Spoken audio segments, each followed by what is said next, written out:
Fala galera, estamos aqui nos bastidores de mais um episódio do Talk com o Doutor, nosso podcast, onde hoje eu vou entrevistar o Dr. João Rogério, que atua aí dentro da biomedicina, na área de hematologia e hemoterapia do Hospital de Base, com conhecimento aí de tempo e de aprofundado também sobre essa área de abordagem, principalmente da área de plasmaférese, então que é um assunto tão interessante que vocês vão ver que é impossível você atuar nessa área se não der um passo para trás e olhar os olhos da integração, da medicina integrativa. Então é um assunto super interessante, nós vamos falar muita coisa aí do básico, desde um hemograma até alguns assuntos complexos como tratamento de púrpuras e diagnósticos diferenciais de dengue, de problemas que a gente vê hoje na sociedade. Beleza? Acompanhe esse episódio aí. Fala galera, estamos aqui com mais um episódio do Talk com o Doutor. Hoje vamos falar de um assunto técnico e não técnico, com muita coisa para puxar desse novelo aí, que dá para a gente saber tanto história de bastidor, quanto assuntos mesmo técnicos da área, que é uma área muito interessante, que dá para a gente ficar muito tempo falando aqui. Mas eu trouxe como convidado hoje o Dr. João Rogério, que é, vamos dizer, o responsável pela hematologia e hemoterapia hoje, quase que em Brasília toda, que é o cara que sabe, é o papa dessa área. Então eu tenho um imenso prazer de receber ele aqui para a gente falar sobre isso. Vou deixar, como eu costumo fazer, vou abrir o nosso assunto aqui, abrindo a palavra para você, me contar como que você caiu dentro disso daqui, João. Essa é uma história longa, né? Alguns dizem que eu aprendi hemoterapia com Moisés. E hematologia também. Eu caminho pela hematologia desde novinho. Minha mãe era técnica de enfermagem e logo cedo, para eu não ir para a rua fazer outras coisas, ela, não, você vai trabalhar comigo, e eu ficava por lá. Então, aos 14 anos, eu já estava dentro do laboratório de hematologia, dentro de um banco de sangue aqui no Hospital de Base. 14 anos já? 14 anos. Aos 17 anos eu já participava de congresso brasileiro de hematologia. Então, assim, essas coisas a gente não pode nem contar, né? Mas, enfim. E ela se foi e eu fiquei, né? Me formei em biomedicina e acabei ficando mesmo trabalhando na parte de hematologia, principalmente oncohematologia, que atualmente é o meu foco maior, e alguns anos trabalhando também com hemoterapia, coleta, processamento e a transfusão de sangue propriamente dita. Legal. Então você começou cedo e está Comecei nessa cedo, linha aí há muito tempo. Estou nessa linha aí há muito tempo, há aproximadamente 43 anos trabalhando com isso. E dentro de um local em Brasília que é uma referência, né? Sim. O Hospital de Base é uma referência nessas abordagens. Tudo começou no Hospital de Base, né? Nessa época aí, na década de 70, 1977, a gente já tinha laboratório de sorologia, coleta de sangue, tudo dentro do Hospital de Base, era tudo feito lá. E é engraçado porque nós tínhamos o carneiro para coletar o sangue, para fazer a fixação de complemento, para fazer o exame. Nós tínhamos o coelho para retirar o que a gente precisava para preparar os reagentes para a realização de exames, que não tinha ainda reagentes aqui. Hoje em dia não usa mais animais? Hoje em dia não usa mais animais. O que mudou? Hoje já chega pronto o kit para fazer o exame? Hoje o kit já chega pronto, já chegam os testes prontos, enzimáticos, não enzimáticos, já chega tudo prontinho para uso. A gente nem tem mais, em alguns casos, que diluir para usar. Legal. Então eu tive o privilégio de passar, quer dizer, eu sou da era analógica para a era digital, e assim, eu vivi todas essas fases de implementação, de mudança, né? O boom do HIV, depois do HIV, então assim, era uma coisa muito desregulamentada hoje, né? E isso tudo começou a ser mais regulamentado depois do advento da AIDS, né? Como é que foi isso? Você falou de uma coisa que eu não tinha pensado. Quer dizer que a AIDS, a doença da AIDS, o HIV, estourar esse lance da contaminação, isso foi meio que um divisor no período aí da biomedicina, dentro da análise Foi um divisor de águas, porque não existia uma regulamentação para banco de sangue. Então, para você ter uma ideia, eu coletava sangue em presídio. Entendi. Né? Nós coletamos, a gente não tinha doadores, eram doadores pagos, né? Então a gente ia para o presídio, pagava uma taxa lá para o preso, coletava o sangue, trazia esse sangue, e era esse sangue que a gente tinha para usar. Uau. Então, nessa época, fazia 3 testes. Sim. Um para HIV, um para sífilis, um para chagas, uma tipagem sanguínea. Então, o controle que a gente tinha para a época era assim, deixar alguns sangues em quarentena para matar, por exemplo, o treponema pálido, e depois isso era transfundido. Sangue com violeta genciana. Então, depois do HIV, isso foi... Criou-se uma lei, hoje existe uma cartilha, né, uma portaria que determina como deve ser uma agência profissional, como deve ser um posto de coleta. E foi um momento, assim, ao meu ver, isso foi assim, foi ruim para muita gente, né? Muita gente se contaminou e tudo, mas é mais difícil hoje você ter, a não ser que seja um erro de laboratório, alguma coisa assim. Teve recentemente, né? Você reparou? Você viu uma Tivemos reportagem? Recentemente aí uma história de um laboratório que deu um diagnóstico errado de... exatamente, né? Foi isso. De HIV, e aí acabou que muita gente se contaminou. Exatamente. Né? Isso devia acontecer às escuras nessa época pré-regulamentação. Sim. Não se sabia, né? Não se sabia. Você sabe que, se eu não me engano, me corrija se eu estiver errado, mas na hepatite C também foi um problema parecido, né? Tanto é que eu escuto na minha família que o meu avô, ele faleceu de cirrose hepática por causa da hepatite C devido à transfusão de sangue. Hepatite B, hepatite C, tudo só foram doenças que foram mais cobradas, uma regulagem, uma regulação maior depois do pós-AIDS, né? Pós-HIV. Hepatite C é década de 90, hepatite B e C é década de 90 ali, que começou a exigir isso para os testes, como teste pré-transfusional. E a Covid? Depois da Covid mudou alguma coisa nesse cenário? Não, o Covid ele não tem muita relevância para a transfusão. Existe aquela fase, né, de que a gente tem que aguardar uns 30 dias, você aguarda o tempo do vírus e depois Mas para a rotina de coleta não interferiu nessa, não teve nada que teve que ser adicionado de cuidados, não. Tudo que já era feito já cobria essa necessidade, né? Entendi. E na prática, porque a gente está falando aqui, vamos tentar separar esses dois universos, se é possível de separar, né? A hematologia da hemoterapia, né? Eu confesso que eu sou apaixonado pela hematologia, tanto é que durante a faculdade pensei várias vezes em me especializar dentro desse ramo, que eu sempre gostei de sangue, de estudar esse lance da característica do sangue, do que ele pode fazer, da medula produzir e tal, sempre gostei muito disso.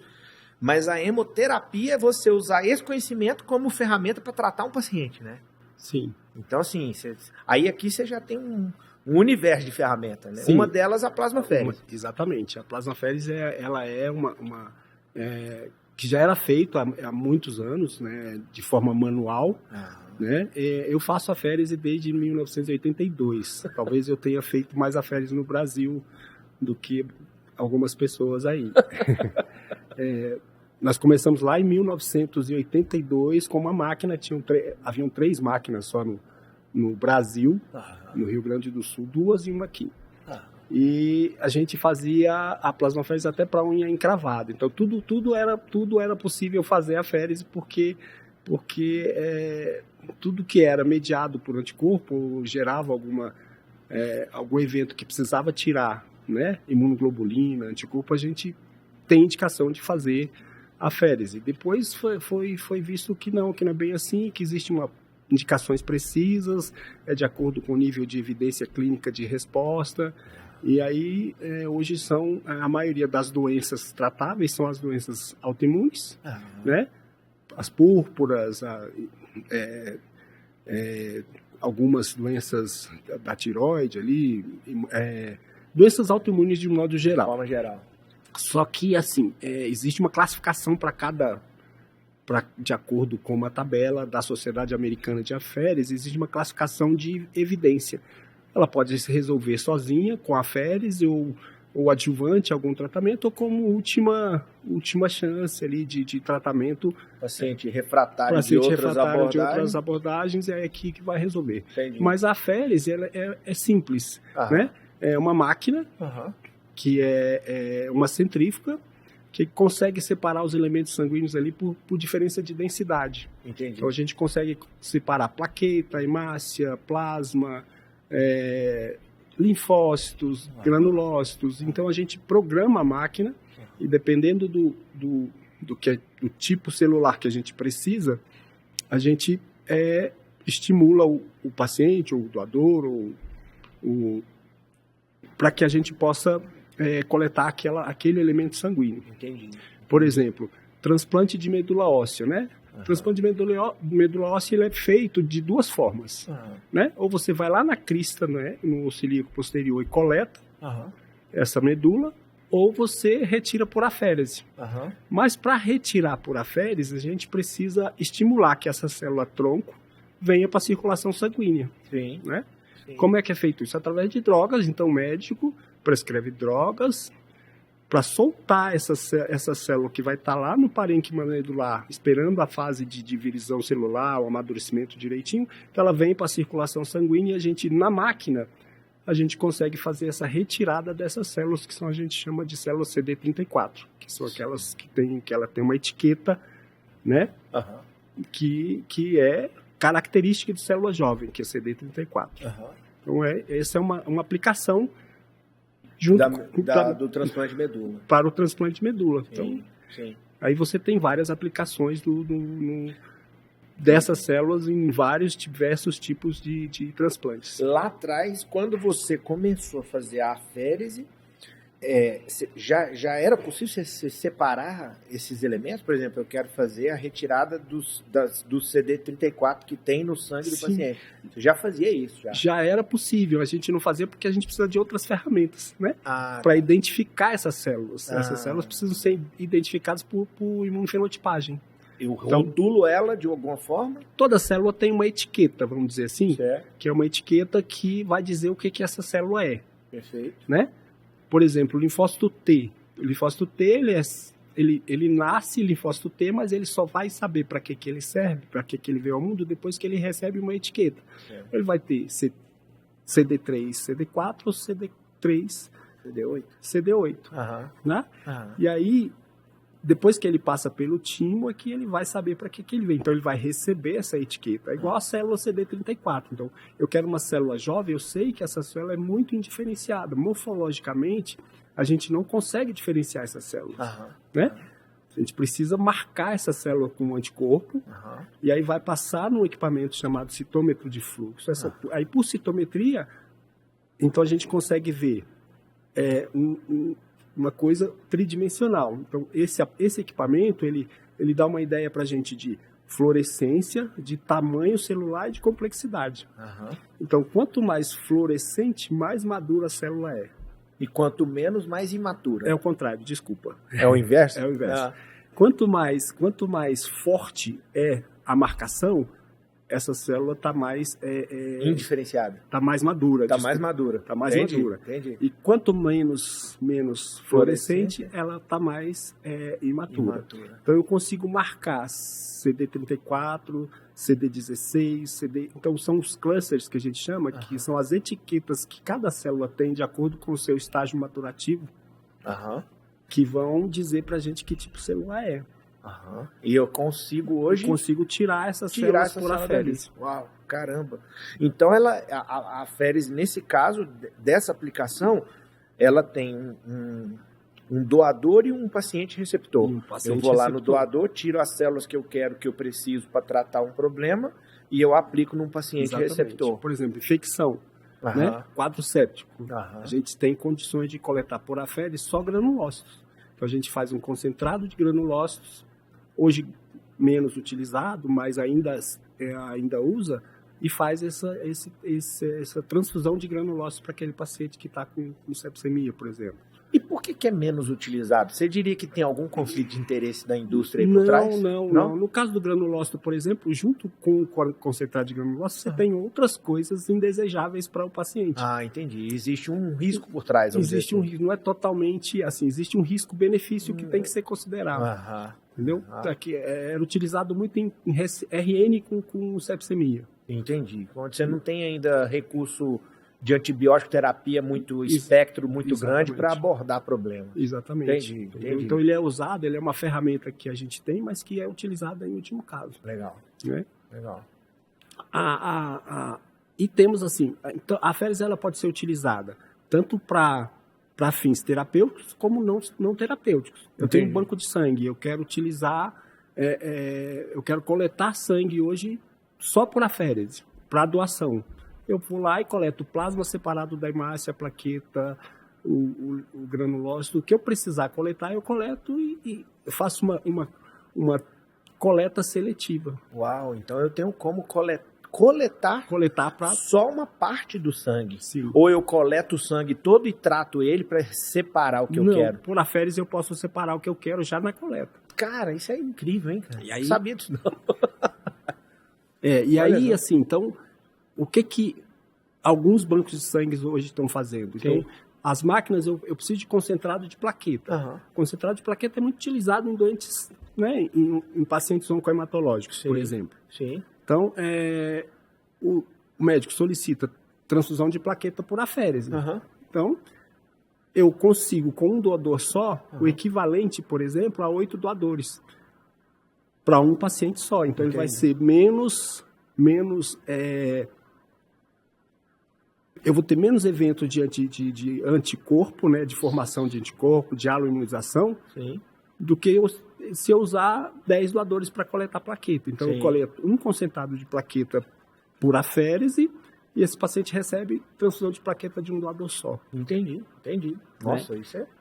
Eu posso coletar, por exemplo, hemácia. Você é um doador bom, seu hematócrito é bom, sua hemoglobina está boa, então eu vou lá, te coloco na máquina e coleto 2 concentrados de hemácias e um concentrado de plaqueta.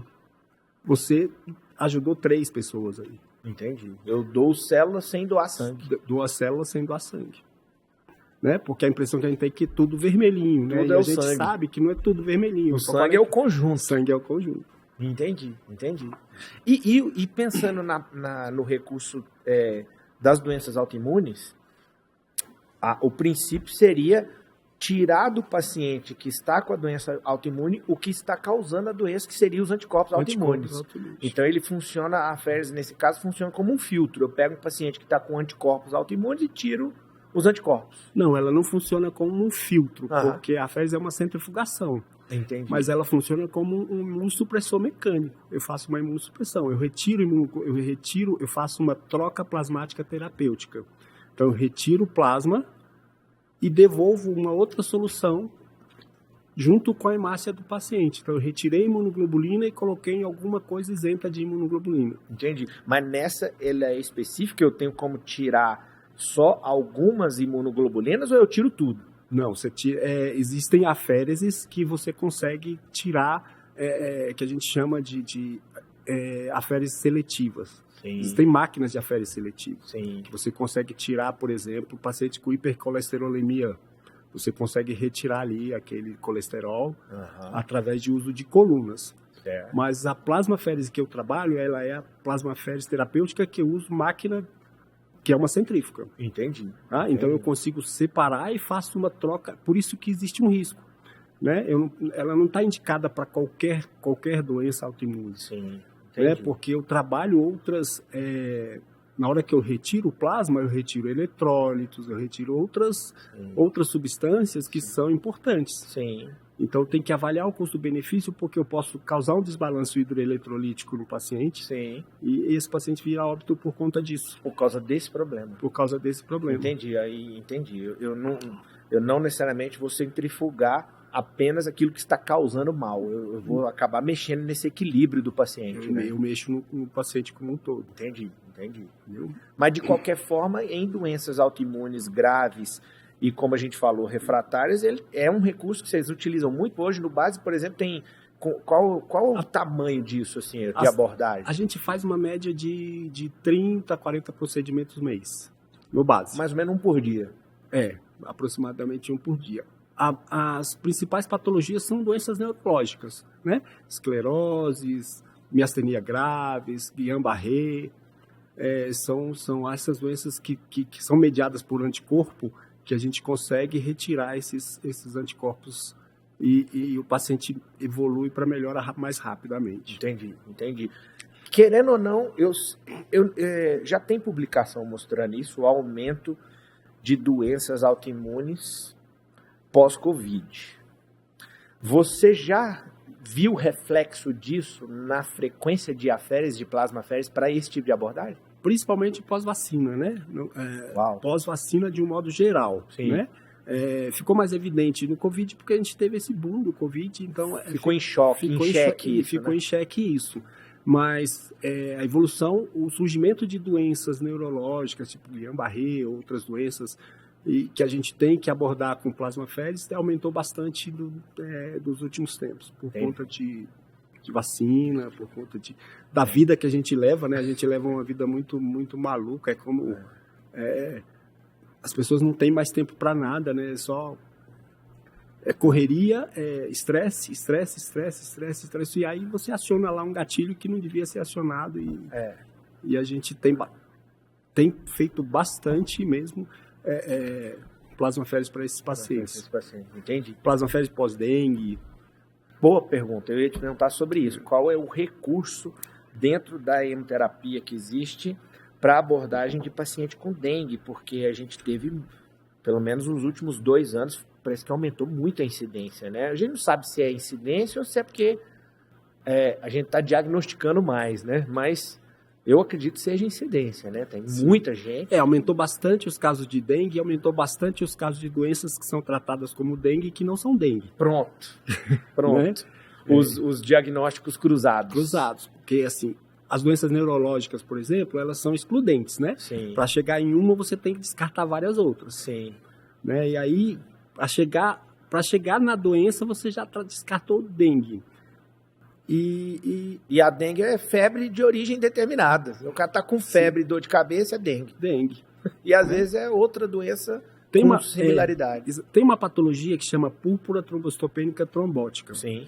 A gente faz bastante plasmaféres. Ela é considerada uma patologia rara, média de 3 casos por ano, 3 a 4 casos. Esse ano nós já tivemos 6 casos. Já dão. Né?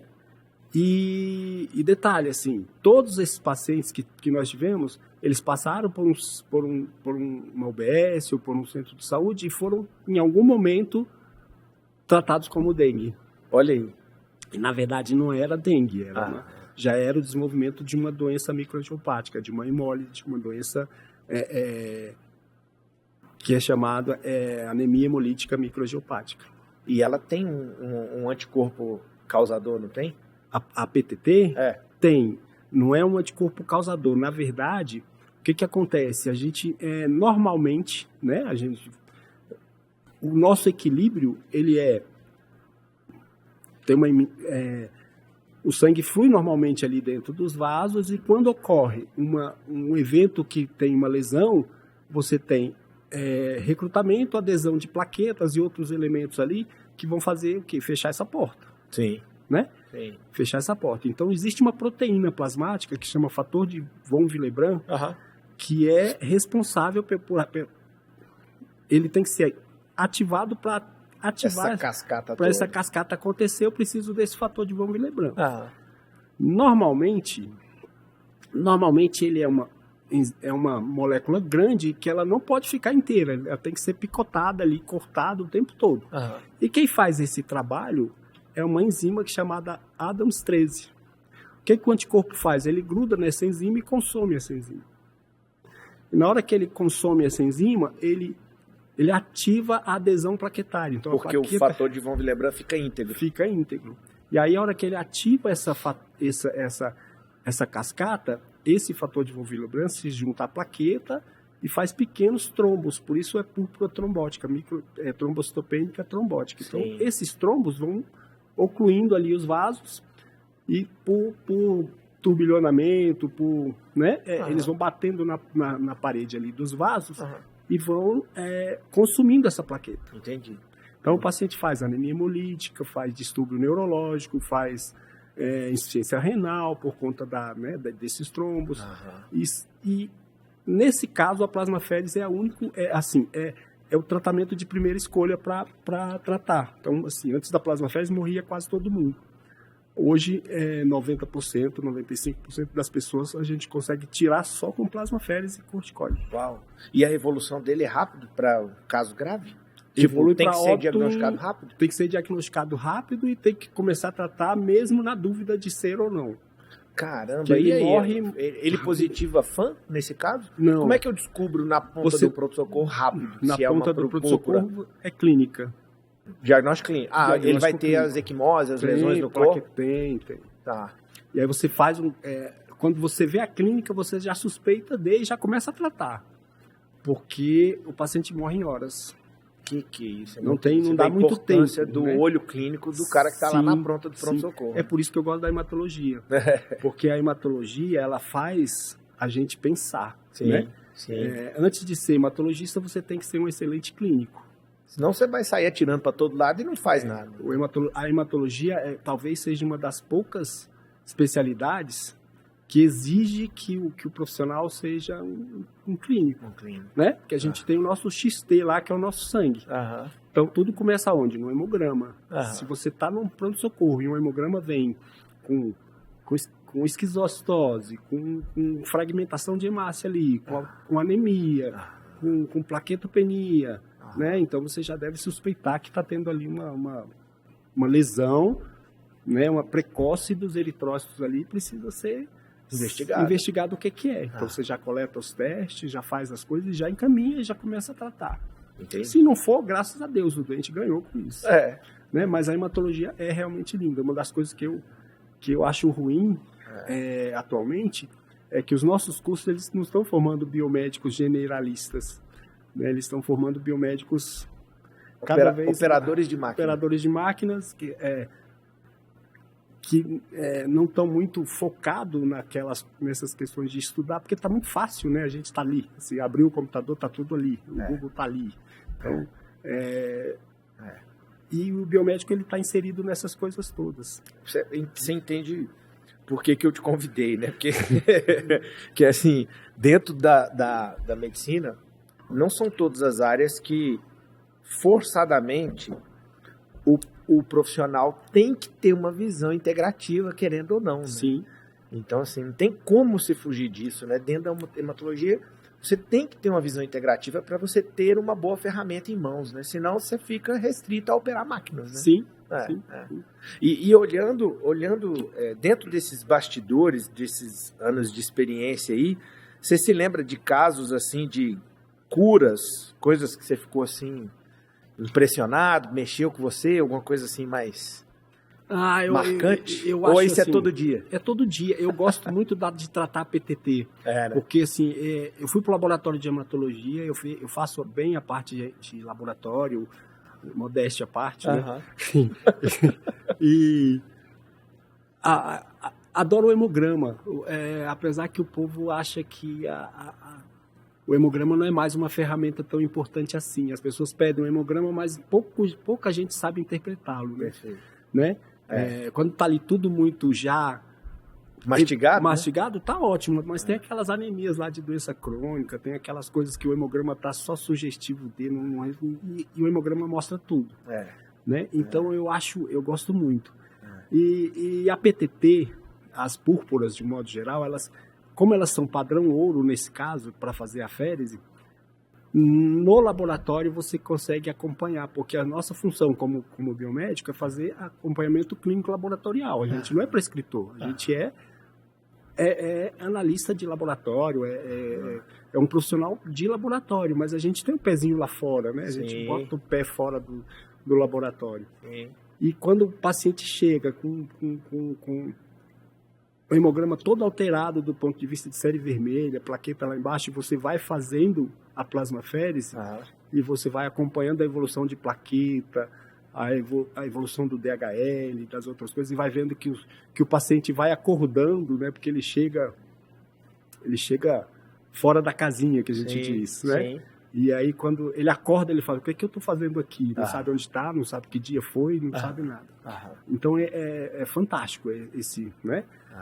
Nas doenças neurológicas também, você tem algumas doenças que o paciente vai para casa sem evidência de resposta ali, que não respondeu quase nada, e aí você encontra pelos corredores do hospital, depois o paciente enxergando, conversando. Caramba. É porque a plasmaférese, nesse caso, tem algum efeito tardio. Um efeito benéfico tardio. Entendi. Então, aí é muito bom. Entendi. Você falou do hemograma, né? Eu sou um apaixonado pelo hemograma. Quando eu peço para os meus pacientes os exames, eu fico, às vezes, horas, eu gasto alguns minutos lendo hemograma e eu fico criando indicadores que não estão ali escritos, sabe? Eu fico dividindo hematócrito por hemoglobina, hemoglobina por hemácia, fico olhando, comparando RDW com clínica, e eu gosto de ficar fazendo essas analogias para entrar no universo do hemograma, porque na minha pós de medicina integrativa com o Dr. Lair, ele falava isso, ele falava assim, um bom hemograma na mão de um bom clínico, você resolve qualquer problema que aparecer na sua frente. Então, assim, você tem que saber olhar o hemograma como se fosse uma matrix. Você vê ali, você enxerga várias informações ali. E às vezes o povo, ainda mais hoje que vem a referência de laboratório escrita, o povo só olha se está no intervalo, se está no intervalo não está, pronto, passa batido e não compara as nuances do hemograma, né? Duas perguntas que eu queria te fazer sobre o hemograma. Primeiro, desde que existe hemograma, já é de praxe vir as referências, e essas referências, elas mudam com o tempo?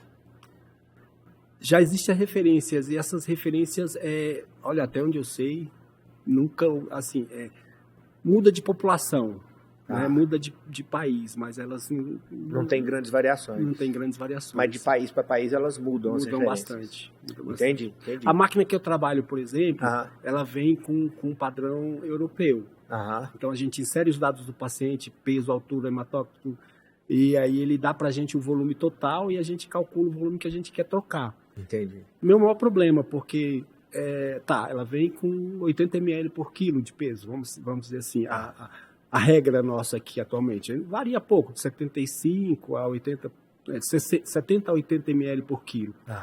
Só que não é assim no Brasil, né? Existe uma diferença grande, então o nosso perfil não é igual, né? Nosso perfil é muito diferente. Então, assim, o que é 60 por quilo, 80 por quilo para você é diferente pro americano, pro europeu. O que é essa medida de 60, 70 por quilo? O que é isso? Eu preciso calcular o volume sanguíneo total.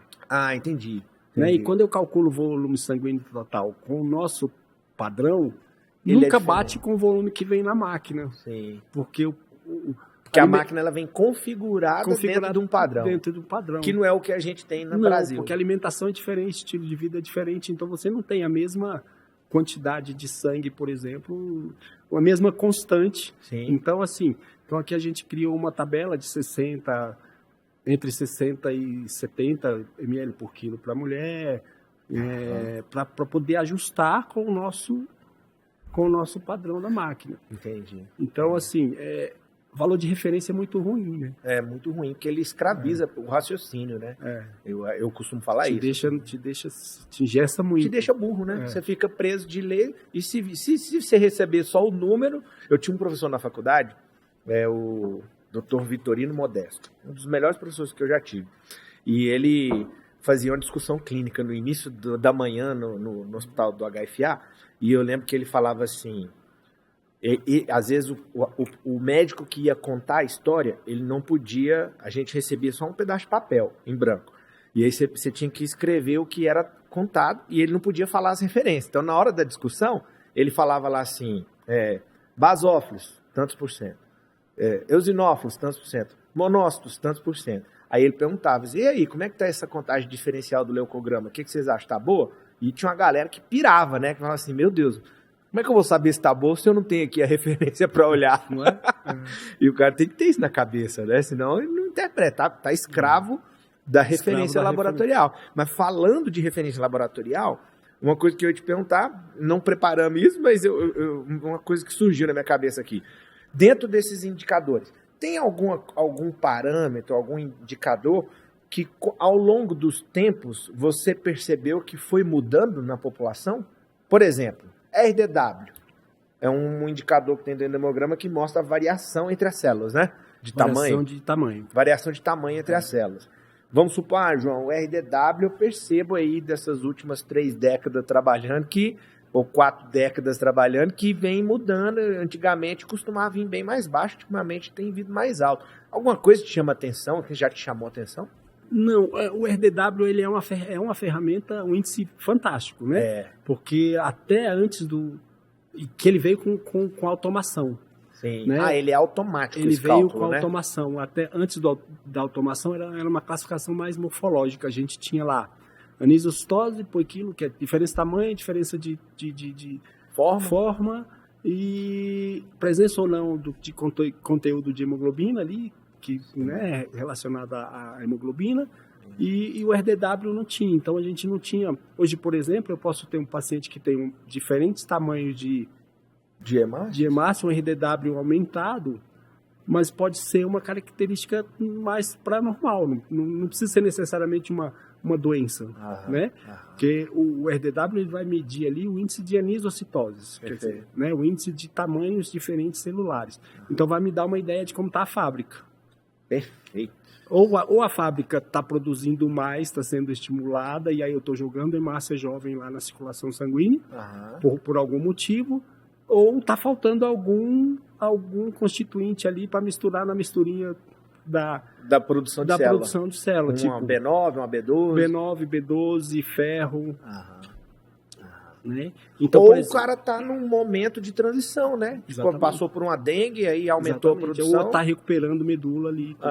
Então, assim, as alterações, talvez seja por isso que o hemograma está tão, assim, em desuso, né? Porque ele é uma foto de uma corrida, né? É a foto, exatamente.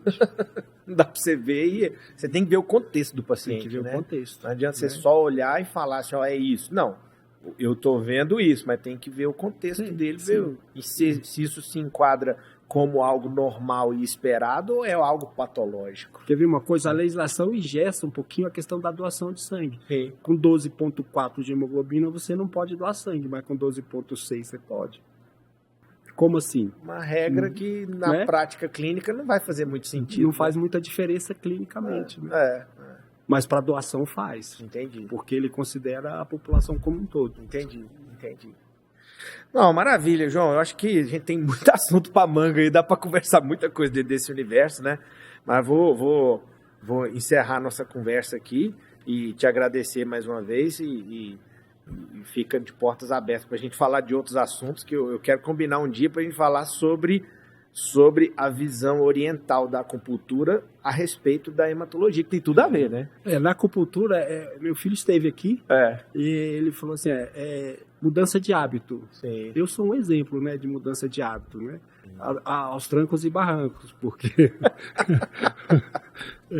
eu fui para acupuntura... Fizemos juntos. E eu fui para. Vocês fizeram juntos? Fizemos juntos. Legal. E eu fui para acupuntura para controlar a pressão sanguínea. Olha aí. Então eu controlava porque eu era hipertenso. Eu fui hipertenso pouco tempo, obeso. Então, assim, eu comecei a acupuntura controlando a minha pressão com a acupuntura. E para a medicina chinesa é muito simples de fazer isso. Mas para nós, aqui do lado de baixo do Equador, como é que você mantém o foco em outras coisas, como é que você desliga, né? Então, exatamente. Desliga a tomada, porque a pressão alta é estresse. Perfeito. Né? Na maioria, em alguns casos. Né? Deixar aí a nossa caneca de presente, de lembrança aí da sua participação. Obrigado. E fica de portas abertas para outras conversas, tá bom? Obrigado. Galera, estamos encerrando aí o nosso episódio do podcast Toque com o Doutor. Em breve voltamos para falar de outros assuntos. Valeu!